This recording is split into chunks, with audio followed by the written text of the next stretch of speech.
ٹوری world کے معزز دوستوں، شہباز خان کی طرف سے السلام علیکم۔ آج کا ہمارا سوال ہے، کنواں کیسے ناپاک ہو جاتا ہے؟ جواب: کنویں میں آدمی، بیل، بھینس یا بکری گر کر مر جائے یا کسی قسم کی کوئی ناپاک چیز گر جائے تو کنواں ناپاک ہو جاتا ہے۔ بہار شریعت۔ سوال: کنویں میں اگر کوئی جانور گر جائے اور زندہ نکال لیا جائے تو کنواں ناپاک ہو گیا یا نہیں؟ جواب: اگر کوئی ایسا جانور گر گیا کہ اس کا جھوٹا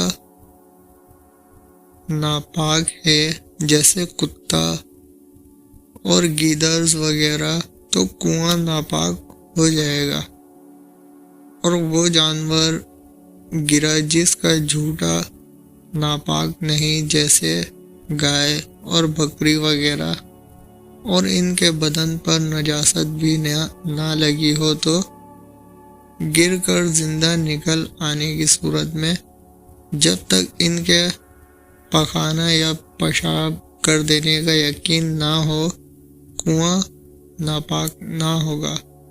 بہار شریعت۔ سوال: کنواں اگر ناپاک ہو جائے تو کتنا پانی نکالا جائے؟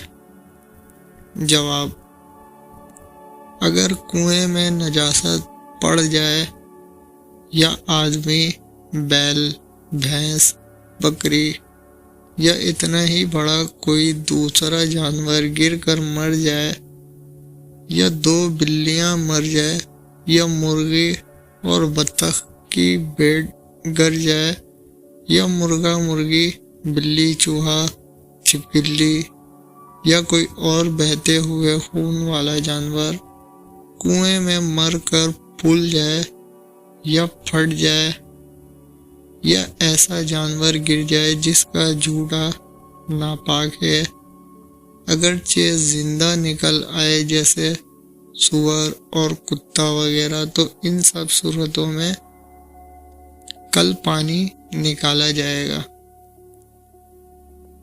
سوال: اگر چوہا بلی کنویں میں گر کر مر جائے اور پھولنے پھٹنے سے پہلے نکال لی جائے تو کیا حکم ہے؟ جواب: اگر چوہا، چھچھندر، گوریا چڑیا، چھپکلی، گرگٹ یا ان کے برابر یا ان سے چھوٹا کوئی بہتے ہوئے خون والا جانور کنویں میں گر کر مر جائے اور پھولنے پھٹنے سے پہلے نکال لیا جائے تو 20 ڈول سے 30 ڈول تک پانی نکالا جائے گا، اور اگر بلی، کبوتر، مرغی یا اتنا ہی بڑا کوئی دوسرا جانور کنویں میں گر کر مر جائے اور پھولنے پھٹنے نہیں تو 40 ڈول سے 60 ڈول تک پانی نکالا جائے گا۔ بہار شریعت۔ سوال: ڈول کتنا بڑا ہونا چاہیے؟ جواب: جو ڈول کنویں پر پڑا رہتا ہے وہی ڈول معتبر ہے، اور اگر کوئی ڈول خاص نہ ہو تو ایسا ڈول ہونا چاہیے کہ جس میں 1 سا یعنی تقریباً 5.25 کلو پانی آ جائے۔ سوال: کنویں کا پانی پاک ہو جانے کے بعد کنویں کی دیوار اور ڈول رسی کو بھی پاک کرنا پڑے گا یا نہیں؟